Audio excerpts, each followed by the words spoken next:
안녕하세요, 여러분. 오늘 밤 우리는 나이 듦에 대해 전혀 다른 시각을 열어볼 겁니다.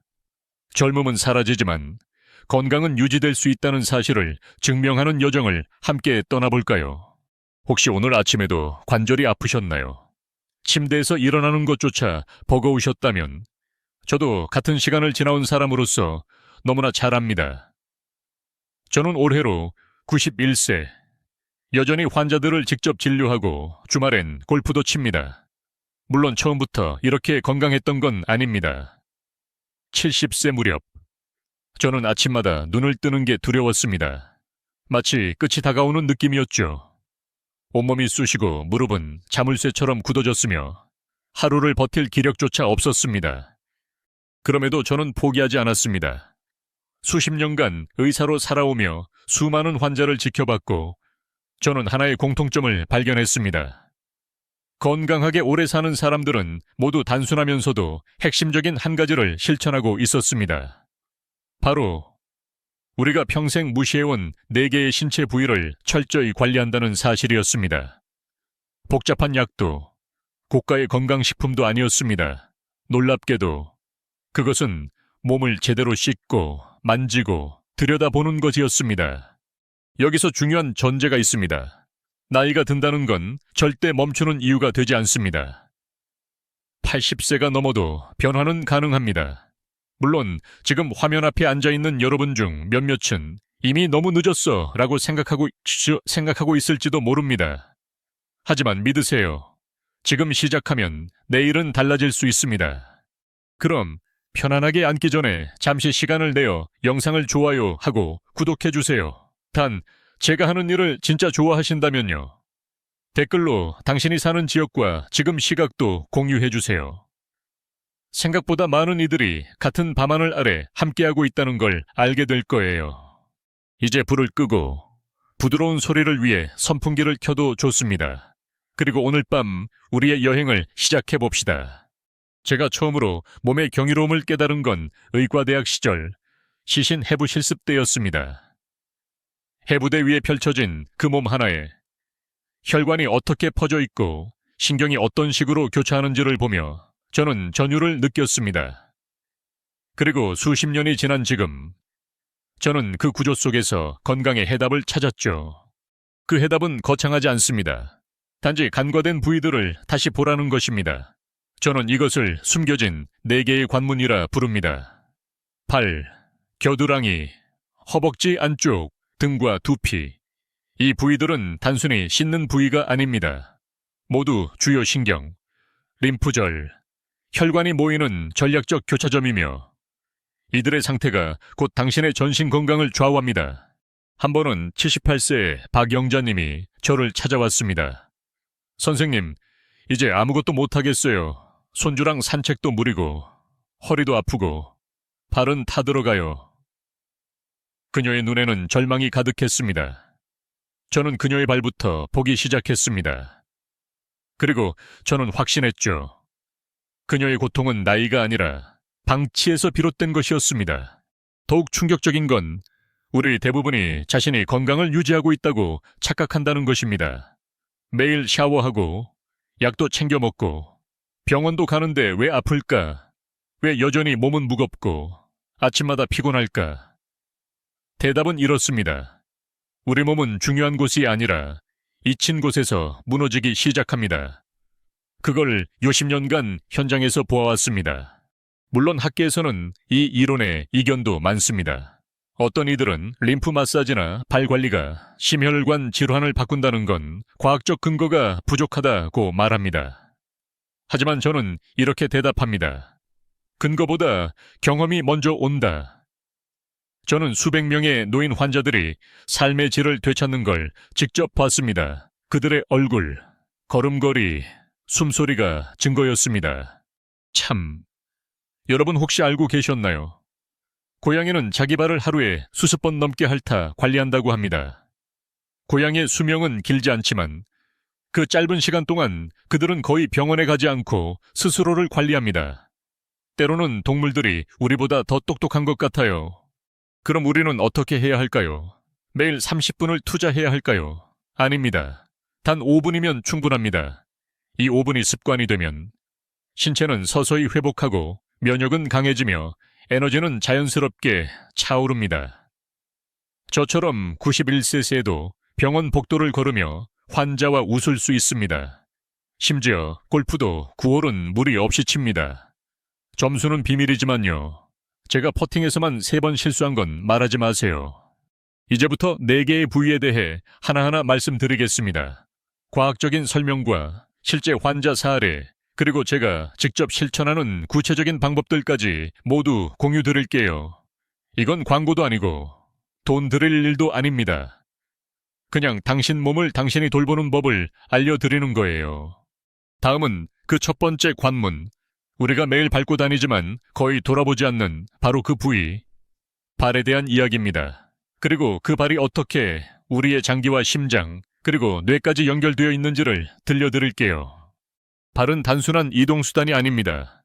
저는 늘 이렇게 말합니다. 발은 제2의 심장이다.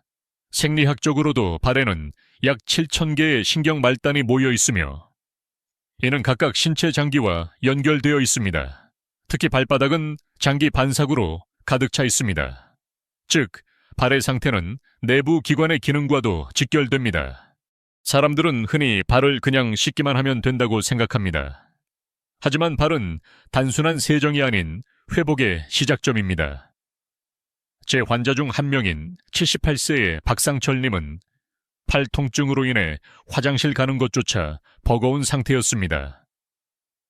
진료실에서 그의 발을 살펴봤을 때 갈라지고 굳은 살, 발가락 사이에 습진, 거칠어진 피부, 말 그대로 비명을 지르고 있었습니다. 저는 단 하나의 질문만 했습니다. 발을 어떻게 관리하고 계신가요? 그의 대답은 그냥 물로 씻죠. 바로 거기서 시작이었습니다.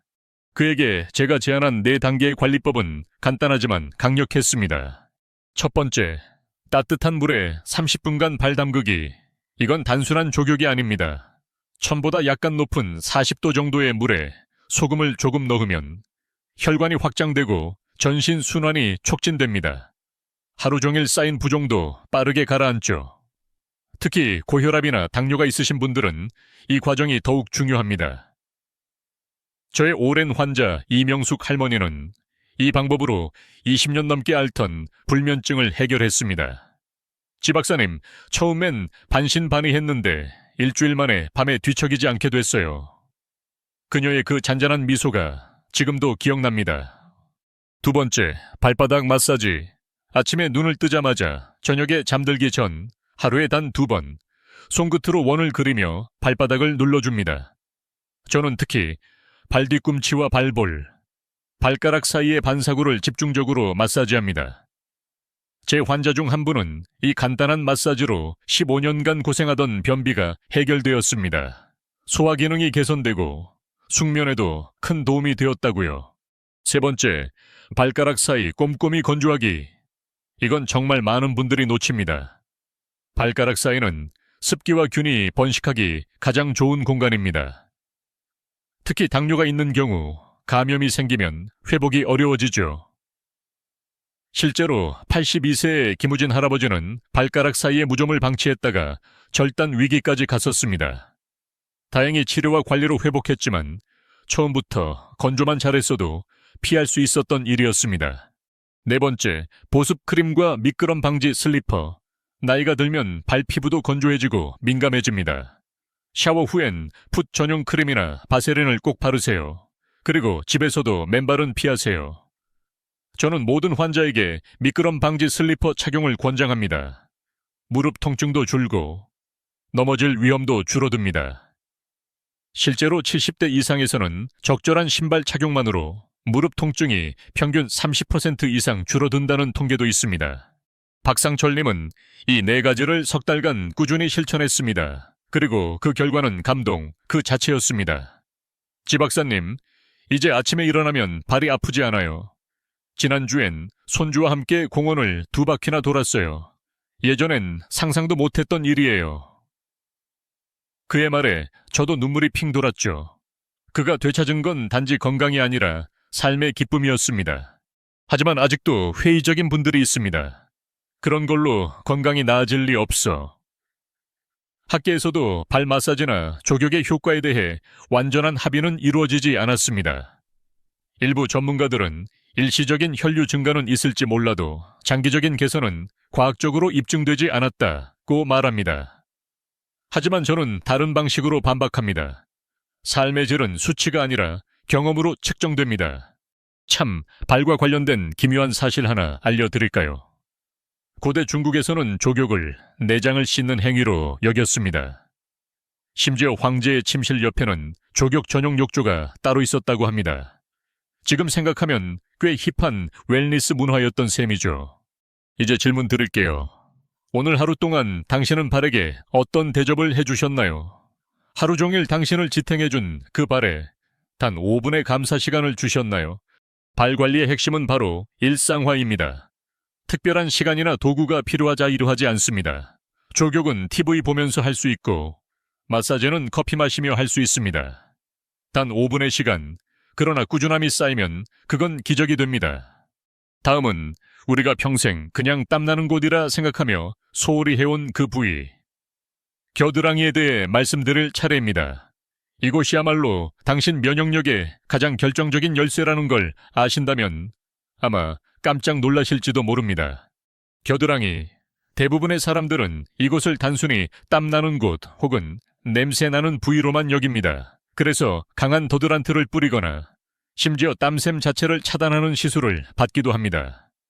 하지만 저는 60년간 수많은 환자들을 진료하면서 겨드랑이를 우리 몸의 자연 해독 센터라고 부르게 되었습니다. 왜냐고요? 이 작은 공간 안에 우리 면역 시스템의 중추가 자리 잡고 있기 때문입니다. 한 번은 75세의 이정희 할머니가 병원을 찾았습니다. 지 박사님, 저 정말 미치겠어요. 봄, 가을마다 기관지염이 찾아오고 알레르기로 고생해요. 병원도 지긋지긋하고 항생제는 끊을 수가 없네요. 저는 그녀의 팔을 들어 겨드랑이를 살펴봤습니다. 놀랍게도 붉게 자극받은 피부, 막힌 듯한 땀샘, 그리고 단단히 부은 림프절이 있었습니다. 그녀의 고질적인 면역 문제는 단순한 체질 때문이 아니었습니다. 관리되지 않은 림프 중심지 때문이었죠. 겨드랑이에는 20개 이상의 주요 림프절이 있습니다. 림프절은 혈액 속 독소를 걸러내고 백혈구를 생성하며 감염과 싸우는 최전선입니다. 하지만 문제는 우리는 이 부위를 억제하려고만 한다는 겁니다. 강한 더드란트, 항균 스프레이, 심지어 땀샘 제거 수술까지 모두가 이 부위를 조용히 만들려 합니다. 그런데 말이죠. 우리 몸은 조용한 걸 원하지 않습니다. 땀과 함께 독소를 배출해야 면역 시스템이 제대로 작동합니다. 저는 이정희 할머니께 4가지 단계를 안내했습니다. 첫 번째, 무향 천연 비누로 부드럽게 세척하기. 강한 향이나 화학 성분이 들어간 바디워시는 겨드랑이 피부를 자극하고 자연적인 pH 밸런스를 무너뜨립니다. 저는 녹차 성분이 들어간 비누나 코코넛 오일 기반의 순한 제품을 추천합니다. 따뜻한 나긋한 물로 적신 뒤 원을 그리듯 부드럽게 닦아주세요. 세게 문지르면 오히려 자극이 심해집니다. 간단한 원칙 하나, 겨드랑이는 애기 다루듯이. 두 번째, 샤워 후 완전 건조하기. 겨드랑이는 덥고 습한 구조로 인해 세균이 증식하기 쉬운 공간입니다.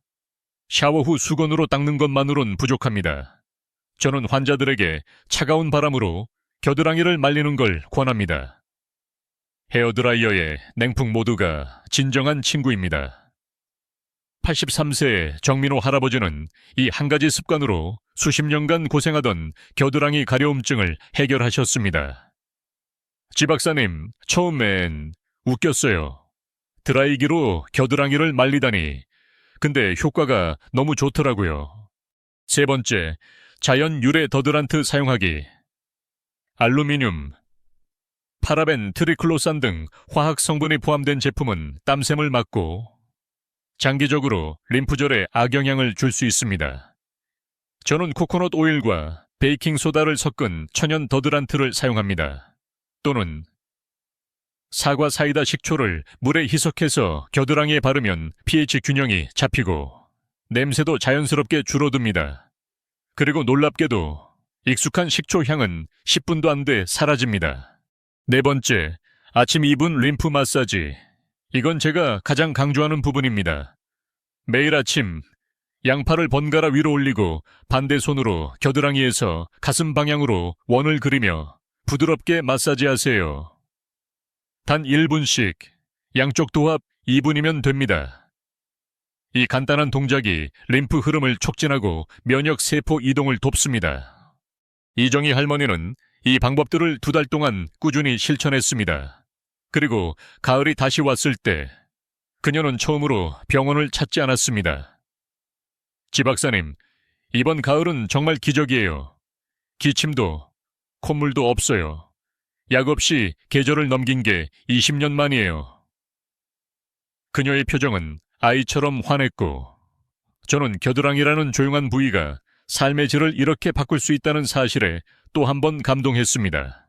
물론 여전히 의료계 일부에서는 림프 마사지를 민간요법 정도로 취급하는 시선도 있습니다. 하지만 저는 말합니다. 단순하지만 체계적인 관찰은 과학보다 먼저 움직인다. 직접 해보고, 느끼고, 그 변화를 기록하며 깨달은 것만큼 강력한 증거는 없습니다. 덧붙여 이상한 이야기 하나 해드릴까요? 고대 이집트에서는 왕족들이 겨드랑이를 신성한 배출구로 여겨 매일 특별한 향초 연기를 이용해 림프 정화를 했다고 합니다. 당시에는 의학이 아니라 종교였지만 그 상징은 지금 봐도 의미심장하죠. 그들은 그 부위의 중요성을 이미 알았던 겁니다. 오늘 여러분의 겨드랑이는 어떻게 지내고 있나요? 혹시 숨을 쉬고 있나요? 아니면 막혀 있나요? 지금 이 순간부터라도 겨드랑이를 냄새나는 부위가 아닌 면역의 심장으로 받아들여 주세요. 부드럽게 씻고 잘 말리고 자연스럽게 숨 쉬도록 돕는 것. 그것만으로도 우리는 감기, 알레르기, 기관지 문제로부터 한 발 멀어질 수 있습니다. 다음으로는 우리가 앉을 때마다, 걸을 때마다 신음하지만 거의 관리하지 않는 그곳 허벅지 안쪽입니다. 이곳이야말로 간 기능과 다리 부종, 피로의 근본 원인을 품고 있다는 사실을 들려드릴게요. 허벅지 안쪽 혹은 서해부라 불리는 이 부위는 평소 거의 관심받지 못하는 곳입니다. 목욕할 때도, 운동할 때도, 심지어 건강검진에서도 이곳은 흔히 지나쳐집니다. 하지만 저는 60년 동안 수많은 환자들의 삶을 바꾸는 이 부위를 통해 간 기능과 혈액순환의 결정적 연결고리를 발견했습니다. 허벅지 안쪽에는 대퇴동맥, 대퇴정맥, 그리고 서해부 림프절이 밀집되어 있습니다. 이 구조물들은 다리 전체의 혈액순환뿐만 아니라 복부와 간 부위까지 영향을 미칩니다. 다시 말해, 이 부위의 순환이 막히거나 기능이 떨어지면 단지 다리만 붓고 저리는 것이 아니라 만성 피로, 소화불량, 간 수치 이상 같은 전신 증상으로 이어질 수 있다는 것입니다. 제게 상담을 요청했던 71세의 김영희 할머니는 매일 밤 다리가 저리고 붓는 증상으로 괴로워했습니다. 선생님, 아무리 베개를 다리 밑에 받쳐도 소용이 없어요. 수면제 없이는 잠을 못 자요. 그녀의 다리를 살펴보니 피부는 건조하고 서해부 림프절은 딱딱하고 부어 있었으며 간 수치 또한 기준치를 넘고 있었습니다. 이건 단순한 수면 문제가 아니라 림프 순환 장애와 간 기능 이상이 결합된 결과였죠. 그래서 저는 그녀에게 허벅지 안쪽을 관리하는 4단계 루틴을 추천했습니다. 첫 번째, 따뜻한 물과 순한 비누로 부드럽게 세척하기. 이 부위는 피부가 민감하고 주름이 많아 제대로 씻기 어렵습니다. 특히 노년기에는 몸이 뻣뻣해져 손이 잘 닿지 않기 때문에 대충 씻고 마는 경우가 많죠. 저는 천연 성분의 순한 비누를 사용해 목욕용 스폰지를 긴 막대에 감아 문지르듯 씻는 방법을 권장합니다. 씻을 때에는 피부를 문지르기보다는 닦아내듯 부드럽게 접근해야 합니다. 생각보다 많은 환자들이 이 작은 동작 하나로 피부 트러블이 사라졌다고 이야기합니다. 두 번째, 샤워 후 완전히 건조하고 통기성 좋은 면, 속옷 착용하기. 허벅지 안쪽은 접히는 구조와 온기로 인해 땀과 세균이 쉽게 쌓이는 곳입니다.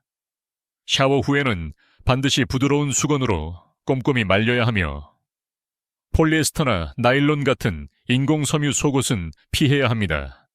저는 환자들에게 늘 이렇게 말합니다. 속옷은 당신의 두 번째 피부입니다. 숨 쉬는 면 100% 속옷을 넉넉한 사이즈로 입는 것만으로도 염증이 줄고 순환이 원활해집니다. 실제로 76세의 박정수 할아버지는 평생 꽉 끼는 팬티를 고집하다가 심각한 피부병을 겪었고 통기성 좋은 속옷으로 바꾼 후 2주 만에 증상이 호전됐습니다. 세 번째, 나비 자세와 침대 스트레칭으로 순환 촉진하기. 허벅지 안쪽 순환을 개선하는 가장 효과적인 방법은 스트레칭입니다. 바닥에 앉아 발바닥을 마주 대고 무릎을 위아래로 가볍게 움직이며 상체를 앞으로 숙이는 나비 자세는 림프 흐름을 자극합니다. 만약 이 자세가 어렵다면 침대에 누워 무릎을 옆으로 눕혀 서해부가 이완되도록 해보세요. 저는 지금도 매일 아침 이 스트레칭을 5분간 합니다. 별것 아닌 것 같아도 이 단순한 동작이 하루 종일 다리를 가볍게 해줍니다. 네 번째, 천연 보습제와 가벼운 파우더 사용하기. 피부가 건조하거나 마찰이 심하면 이 부위는 쉽게 갈라지고 염증이 생깁니다. 특히 여름철에는 땀이 차면서 접히는 부위가 붉어지기 쉽죠. 저는 바세린이나 코코넛 오일을 이용해 샤워 후 보습을 하고 필요에 따라 옥수수 전분 가루를 가볍게 뿌리는 것을 추천합니다. 약국에서 파는 파우더 중 일부는 화학 성분이 강하므로 주의가 필요합니다. 식물성 전분은 피부에 자극이 적고 통기성을 유지해줍니다. 이 네 가지 방법을 김영희 할머니가 한 달 동안 실천하신 결과는 정말 놀라웠습니다. 선생님, 요즘은 수면제 없이도 잘 자요. 다리 부종도 줄었고 혈액검사에서 간 수치도 정상으로 돌아왔대요. 그녀의 음성이 떨렸습니다. 그리고 저는 그녀가 마침내 자기 몸의 관리자가 되었다는 걸 깨달았습니다. 물론 이 부분에 대해서도 학계에서는 논쟁이 많습니다. 특히 림프순환이 간 기능과 직접 관련이 있다는 주장에 대해선 아직까지 대규모 임상 연구는 부족합니다. 하지만 수십 년간의 임상 경험을 통해 저는 확신합니다. 몸은 연결되어 있고 한 부분의 변화는 전신의 반응을 유도한다. 참고로 기묘한 역사 이야기 하나 해드릴까요? 중세 유럽에서는 왕족들이 서해부 마사지를 받으면 지혜가 솟는다고 믿었답니다. 아마도 두뇌로 향하는 혈류가 증가한다고 생각했겠죠. 물론 과학적 근거는 희박했지만 사람들은 오래전부터 이 부위의 중요성을 본능적으로 인식하고 있었던 셈입니다. 당신의 다리는 오늘 어떤 하루를 보냈나요? 무겁고 피곤하지 않았나요? 지금 허벅지 안쪽에 손을 대보세요. 따뜻한가요? 아니면 차갑고 굳어있진 않나요? 그것이 바로 몸이 보내는 신호입니다. 지금부터라도 이 부위에 작은 관심을 기울이세요.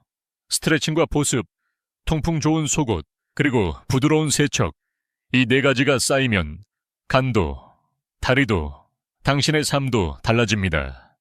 다음은 우리가 하루에도 몇 번씩 등을 돌리는 그 부위, 등과 두피입니다. 이곳이야말로 기억력, 집중력, 활력과 연결된 뇌로 향하는 길이라는 걸 아신다면 이제 등을 외면하지 않게 될 겁니다. 등과 두피, 이 두 부위는 우리 몸에서 가장 소외받는 곳이지만 동시에 가장 은밀하게 우리 건강을 조종하는 중심입니다. 특히 뇌 기능과 에너지 수준, 심지어 감정 상태까지도 이 두 곳과 연결되어 있다는 사실을 저는 수많은 환자들을 통해 직접 목격했습니다. 피곤하고 멍한 느낌이 들고 예전처럼 이름이 잘 기억나지 않는다면 원인은 나이가 아니라 등과 두피의 순환 정체일지도 모릅니다. 75세 조명자 할머니는 요즘은 손주 이름도 헷갈려요. TV 보다가 채널도 기억 안 나고요.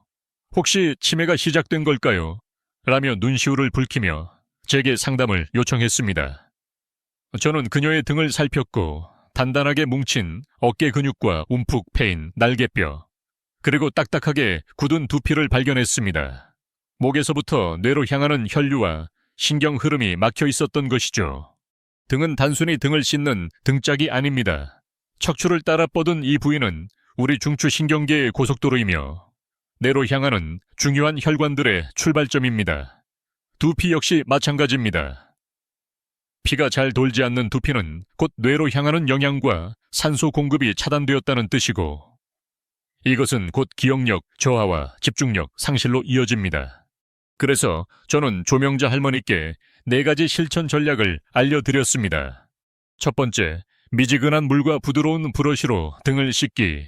대부분의 사람들은 등 전체를 제대로 씻지 못합니다. 팔이 안 닿기 때문이죠. 저는 긴 손잡이가 달린 목욕 브러쉬를 환자들에게 꼭 추천합니다. 미지근한 물로 등을 충분히 적신 후 척추를 중심으로 부드럽게 원을 그리며 마사지하듯 문질러 주세요. 특히 어깨뼈 주변과 허리 위쪽, 날개뼈 아래를 집중적으로 문지르면 근육이 이완되고 피가 잘 돌기 시작합니다. 이 단순한 동작 하나만으로도 샤워 후 머리가 맑아졌다는 이야기를 자주 듣습니다. 두 번째, 손가락으로 하는 두피 마사지. 많은 분들이 샴푸할 때 두피를 빠르게 문지르고 끝냅니다. 하지만 저는 이 시간을 뇌 건강을 위한 황금 시간이라고 생각합니다. 하루 2번. 아침과 저녁 손가락 끝으로 두피 전체를 원을 그리며 부드럽게 마사지하세요. 특히 관자놀이와 뒤통수 부분은 뇌로 가는 혈관이 집중된 곳이므로 신경 써서 지그시 눌러줍니다. 이 단순한 마사지는 뇌의 산소 공급을 증가시키고 실제로 피로 해소에도 큰 도움을 줍니다. 세 번째, 간단한 척추 스트레칭. 등 근육이 굳으면 신경계가 압박받습니다. 매일 아침이나 저녁 침대 위에서 머리를 좌우로 돌리고 어깨를 천천히 앞뒤로 돌린 후 상체를 좌우로 부드럽게 구부리는 동작을 반복해보세요. 혹시 너무 어렵다고 느끼신다면 침대에 누운 채 무릎을 세우고 엉덩이를 살짝 들어 올렸다가 내리는 동작도 추천드립니다. 이것만으로도 척추의 유연성이 유지되고 피가 잘 돌게 됩니다. 네 번째, 잠들기 전 등과 목 마사지. 이건 제 개인적으로 가장 좋아하는 루틴 중 하나입니다. 자기 전 5분간 마사지 오일을 손에 들어 목에서부터 어깨, 그리고 등 상부를 부드럽게 마사지합니다. 혼자 하기 어렵다면 테니스 공 2개를 양말에 넣어 등 아래 두고 누운 채 몸을 좌우로 천천히 움직여 보세요. 긴장된 근육이 풀리며 깊은 수면을 유도합니다. 실제로 83세의 방영호 할아버지는 이 마사지를 시작한 이후 15년간 괴롭히던 만성 요통에서 벗어났습니다. 박사님, 요즘은 자고 나면 허리가 하나도 안 아파요. 진짜 신기하죠? 물론 여기에 대해서도 일부 전문가들은 두피 마사지가 뇌 기능에 직접적 효과가 있다는 주장에 회의적인 시선을 보냅니다.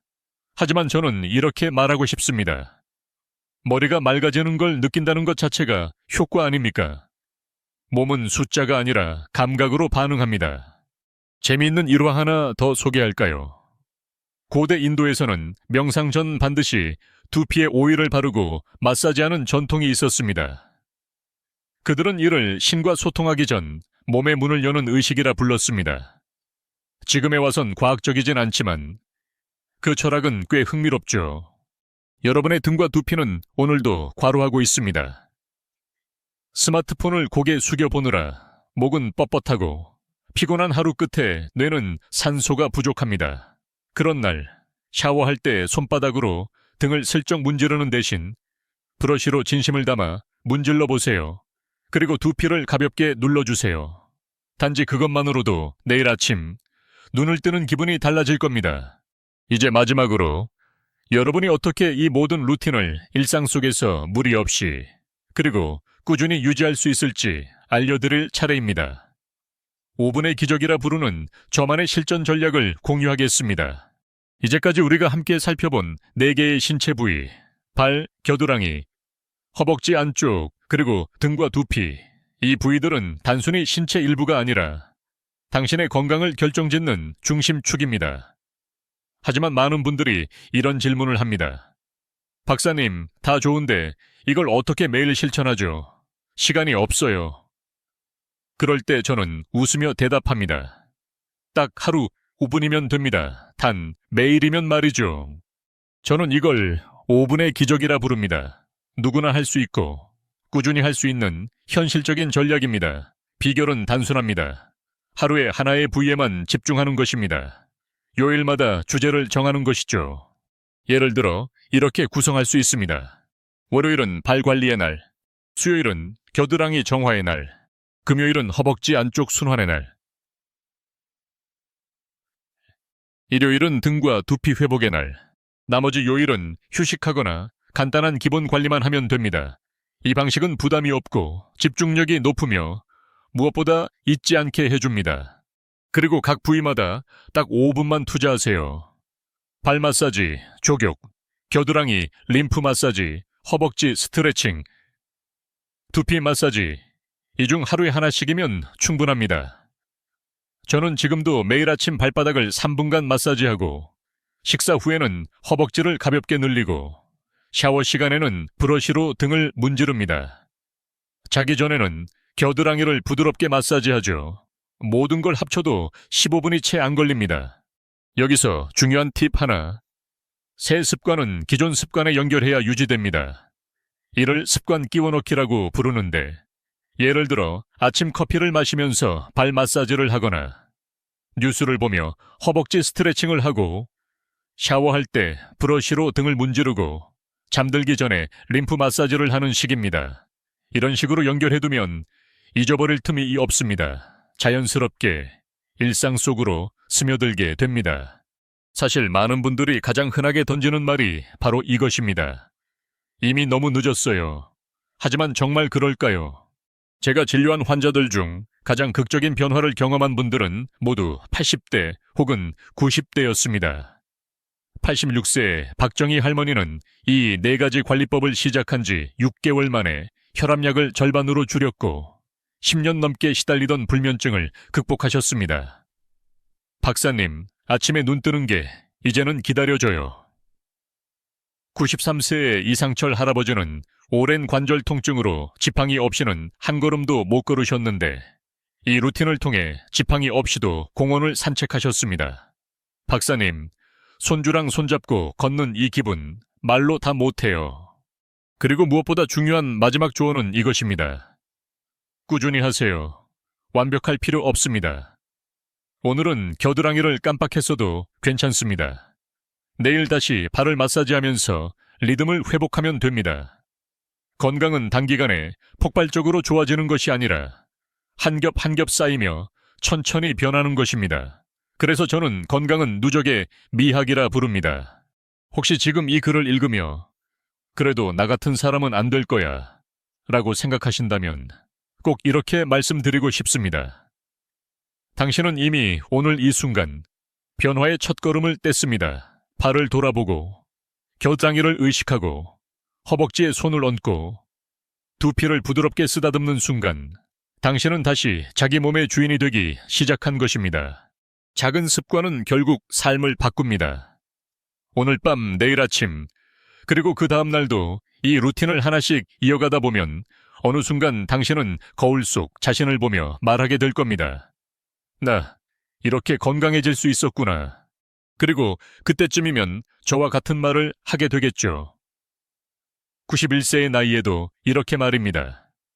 나는 여전히 매일 병원에 서 있고 주말에는 골프도 치며 손주와 놀 만큼 건강합니다. 여러분도 할 수 있습니다. 단지 시작하시면 됩니다. 이 영상이 도움이 되셨다면 좋아요와 구독 버튼 눌러주시고 이 정보를 주변의 소중한 분들과 나눠주세요. 그리고 아래 댓글로 지금 몇 살이신지, 어느 부위를 가장 먼저 관리해보고 싶은지도 공유해주세요. 우리는 서로 배우고 서로 영감을 줄 수 있습니다. 다음 영상에서는 나이 들어도 기억력을 유지하는 7가지 방법에 대해 자세히 다룰 예정입니다. 절대 놓치지 마세요. 이제 불을 끄고 조용한 선풍기 소리 속에서 천천히 숨을 내쉬며 오늘 밤 들은 이야기들을 마음에 담아보세요. 내일 아침 조금 더 가벼운 몸으로 일어나기를 진심으로 바랍니다. 이번 영상은 91세 현역 의사 지영철 박사가 오랜 진료 경험을 통해 발견한 4가지 신체 부위 관리법을 중심으로 전개됩니다. 발, 겨드랑이, 허벅지 안쪽, 그리고 등과 두피. 이 부위들은 단순히 외부 청결을 위한 곳이 아니라 면역, 혈액순환, 간 기능, 뇌 건강에 직접적인 영향을 미치는 핵심 지점입니다. 각 부위는 따뜻한 물로의 세척, 마사지, 보습, 스트레칭 등 간단하면서도 효과적인 루틴으로 관리할 수 있으며 매일 단 5분만 투자해도 큰 변화를 가져올 수 있습니다. 실제 사례를 통해 이 루틴이 고혈압, 불면증, 관절통, 기억력 저하 등 다양한 노화 증상에 도움이 되었음을 보여줍니다. 특히 5분의 기적이라는 개념을 통해 요일별로 부위를 나눠 일상 속에 자연스럽게 관리 습관을 연결하는 실천 전략이 소개됩니다. 새로운 습관을 기존 일상에 끼워 넣는 방식은 누구나 부담 없이 따라할 수 있으며 꾸준한 실천이 곧 건강한 삶으로 이어진다는 메시지를 전합니다. 이 스크립트는 단순한 건강 정보 전달을 넘어 나이 들어가는 모든 이들에게 위로와 희망, 그리고 실질적인 행동 지침을 제공합니다. 지금 시작해도 늦지 않다는 다정하고 확신에 찬 메시지로 시청자의 일상을 조금 더 가볍고 따뜻하게 만듭니다.